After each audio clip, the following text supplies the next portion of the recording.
Hey love, and welcome back to another video. I am your girl Pauline. This is the channel where we talk about all things locks. Okay, I am your virtual lock educator, your virtual lock helper, whatever you want to call me, I'm it. Okay, so we're going to jump right into it today. I'm going to be talking about why your locks slip, why you have slippage, and how you can fix some of those things. Okay, all right, let's get straight into it. Now, a lot of people may have some slippage in the beginning of their journey. I do want to start off and preference that some of it is normal, natural. It's a part of the process. Some of it can be excessive, but some of it is normal. So I don't want you to think that, oh my God, my locks are slipping. There's a problem. I need to do something about it. Okay. That's not everybody's case. So here are what I'm first going to talk about who typically have the type of hair that will slip. Okay, so the type of hair that will slip is somebody will sometimes see slippage. This does not apply to all. Let me preference this again. When it comes to the hair, there are a lot of characteristics of the hair to consider. I mean, you have density, you have thickness, you have curl pattern, you have elasticity. The list goes on and on and on and on and on. So everything that I'm going to share may not apply to everyone, because if you have one characteristic that's different, it might not look the same for you. Okay. So people who typically experience slippage, especially in the beginning of their lock journey, or people who have a looser curl pattern, or people who have a smooth cuticle. So those two types of people may experience, especially if you have both combined, yes, you're most likely to experience slippage in the early onset of your lock journey. Someone might have a loose curl pattern, but not a smooth cuticle. So you still may experience some slippage. Someone might not have a loose curl pattern, but you might have a smooth cuticle. So you may still experience some slippage. There are other things to consider, but typically those are the type of people who experience slippage. Not to say that if you don't have that type of characteristic, not to say that your locks won't slip, because although you don't have a hair characteristic that is prone to slippage, you might do some environmental issues or some environmental things that may cause the hair to slip, not protecting it and so forth or whatever. Okay. So now that I've covered who or the types of hair that typically slip, let's talk about why you might experience slippage in your locks either early on, or it can even happen a couple of years in. It can even happen with your mature locks. So it really doesn't matter what stage in your locks you're on, but yeah, what stage of your locks you're on in, child, y'all know what I'm talking about. Anywho, okay, so, but the key is you have to know your hair, okay? All right. Why one may experience slippage. You might experience slippage if the tension, now I'm not talking about tight on the scalp, I'm talking about the tension along the lock strand. If the tension isn't tight enough or secure enough or close together, if the loops aren't close together enough, you might experience some slippage. So this cause is due to technique. So you want to pay attention. If you're maintaining your own retightenings, pay attention to the tension that you're applying. Or if you're a loctician watching this, hey, pay attention to the tension that you're using. Pay attention to the tension. Okay, all right, let me not get distracted. I'm gonna scroll, y'all. Pay attention to the tension that you're applying to the hair. So make sure that you're mindful of the tension. Another thing, if you might experience slippage if you end up cutting or trimming your locks. So you might get slippage on the ends, okay? If you're not paying attention to going back to the tension, if the tension is too loose, you might have slippage at the root or at the in the shaft or the middle of the lock. But if you cut or trim your locks, you might experience slippage on the ends, okay?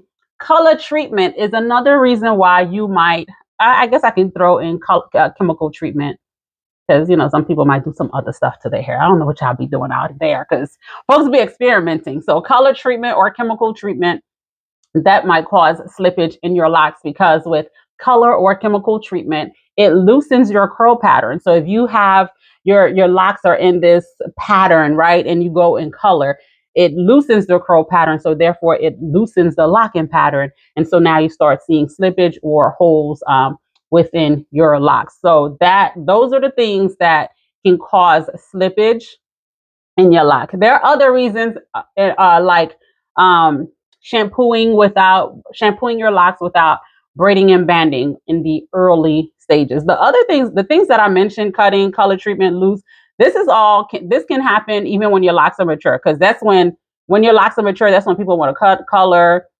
experiment, and then the loose tension is just ongoing, right? Depending on the person's technique. Those things can happen with the maturity, even on mature locks. But you can have slippage in the beginning of your locks too, even if you don't color or cut or anything like that.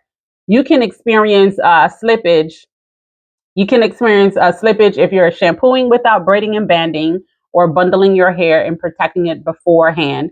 If you go swimming and you don't protect your hair, yeah. If you some of you guys, you're like, well, I'm not shampooing it without braiding and banding. I'm not going swimming, but you over here doing Tina Turner in the shower, roll it, because some of y'all be wanting to dip in and dip out. I know some of y'all do that. Y'all throw it in there under the shower real quick so it can get a little mist. Y'all be and be like, I didn't shampoo it. But you didn't mention that you okay, let's get these strands in order. You didn't mention that you been misting it in the shower. So that can create slippage. So too much moisture without protecting the hair can create slippage. Because y'all know I'm a big proponent of shampoo your hair. It's okay to get it wet, but it needs to be protected when you are in the early stages of your locks, the baby locks, okay? All right. So, and also another reason why you can have slippage in your locks, you probably have the wrong pattern or method of. You might have the wrong locking pattern or the wrong locking method in your hair, so that's why you're experiencing slippage, because it's an improper fit. Does that make sense? Yeah, it's an improper fit. So it's not holding properly. So you're having slippage. Yeah. Yeah. I hope you guys understood that. All right. So we talked about the types of characteristics that is prone to slippage. We talked about why you may have slippage or experience slippage. Let's talk about how to correct some of those slippage. Okay. Um, so if you're experiencing slippage on the ends of your locks, right? So you might have colored your locks, you might have cut or trimmed your locks, and now it's unraveling, it's slipping. So if it's on the ends, or for new lock people, you might have shampooed your hair without protecting, you might have gone swimming without protecting, you might have Tina Turner without protecting your hair. Um, so yeah, if you over here proud marrying in the shower, that's my jam, by the way. Like those can create slippage in your locks. So now, because you have slippage, if it's on the ends, one way that you can take care of that is to braid. You can braid the ends or two strand twist the ends. That is the easiest and most convenient and cheapest way to take care of that slippage. Now, you can get it interlocked. You can crochet it. But the cheapest and the easiest route is to two strand twist it or braid the ends. But it depends on what pattern you started off with. So let's say if it's interlocked, you can still braid it. You can still two strand twist it. Just keep it, put it in a protective style so you can prevent bunching, because once you have slippage, if it's not corrected, then you're likely to move into the bunching stage, and we don't want to go there, right? So because we don't want to go there, braid it or twist it to keep it maintained, and so it can start forming in a uniform way, okay? So if you have slippage on your ends, braid it, twist it. You can even crochet it to keep it together, and you can even interlock it. Interlocking is very tedious, interlocking the ends, but you can do it. You can do it, okay? So I say twisting and braiding because you can do it yourself. You could probably even interlock it yourself too. But if you're doing the crocheting and the interlocking, go see an expert. It might be best for you to go see an expert. You might be able to do it yourself, but go see an expert to be on the safe side. Okay. All right.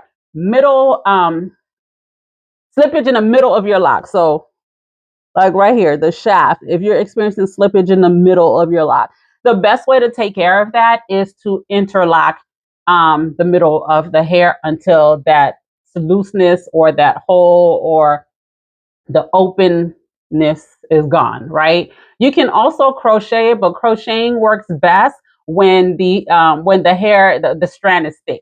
If it's not thick enough, it is going to be hard to crochet some skinny sister locks like this, right? You can do it, but maybe it's going to be hard. And the best thing to do is the best thing to do with such small, tiny locks, sister locks, micro locks, whatever you want to call them, whatever you have, is best to interlock it to keep the consistency, to keep the pattern. But you can also crochet it if you have it, if it's thicker, if your locks are thicker. Okay. Um, if the slippage is at the root, right here, right? If it's at the root, if your slippage is at the root, that could be from moisture, that can be caused by moisture, pore tension, and so forth. If that is the case, all you have to do is tighten up on your tension. So when you're retying it, tighten up on your tension so it does not loosen up so easily. So when I say tighten up, I'm not talking about do the retightening tight to the scalp.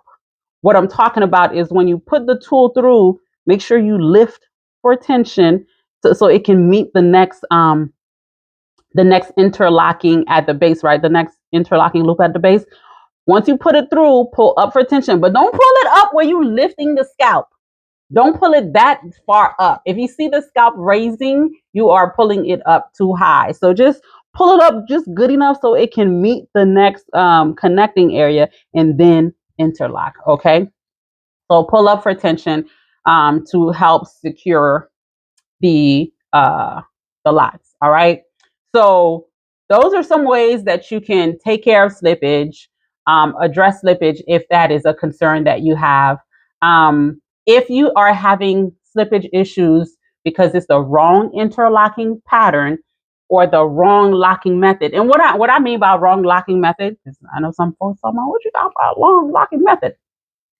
Um, let's say you have a loose curl pattern and you decide to start your locks off with 2-strand twists. I do not recommend starting loose curl pattern off with 2-strand twists, but some people do it. Your hair will still lock. It's not gonna look like how some of y'all be wanting a certain look. And 2-strand twists with a loose curl pattern isn't going to give you. They aren't going to give you the look that you're looking for. So for those of you who want that sleek, defined, firm look, anywho, I digress. Okay. If you start that way, another way to take care of that, if you don't want to start over or anything like that, go through and interlock. I think I can't remember if I recorded this client's hair who had 2-strand twists and I had to go through an interlock. I don't know if I recorded it, but you have to go through an interlock that whole strand. Okay, so you can go through and interlock it instead of starting from scratch, undoing it, and then redoing it using the interlocking method. You can interlock it. So that's what I mean if you have the wrong pattern, wrong locking method for your hair type. Okay, so that is so important. That's why it's so important to know your hair type, which I love. But anywho, yeah, I've started a membership on YouTube. I'm so excited about it. So it's going to be I'm going to have exclusive content for the members. If y'all have never like really dealt with me personally, y'all know I spoil my people. So if you're looking for with the membership, I'm going to be doing private members only video, members only shorts, like short films, like shorts. That's what YouTube call it. Members only videos, members only shorts, members only live, members only all of that, members only discount, baby. So join the membership. I decided to do it because people have been asking me for it. And I was like, why not? So plus I've been wanting to do more, but I'm like, I don't want to give away all my expertise, and the people who pay for my expertise be feeling like, if you're giving it all free on YouTube, why am I paying you? So I was like, all right, let me have people pay a little something, so I don't feel any kind of way. I don't feel like I'm taken away from the ones who do pay me and the ones who don't. So for those of you who have enjoyed my channel and love my videos, baby, I got you inside of the membership. Okay. So lots of amazing things coming up in the membership. So join and I will see you guys in there as well. So anywho, that's all I have for you on slippage. So if you have any questions, or anything like that, drop them in the comments. Don't forget to like, subscribe, comment, share, do all the good stuff. Okay. I look forward to chatting with you guys in the comments. And if you have any questions about demonstrations, tutorials, or whatever, all of that stuff will be answered. If you ask those questions, I'll answer them, but inside of the membership, because I will actually demonstrate how to do things. Okay. So see y'all next time. Bye.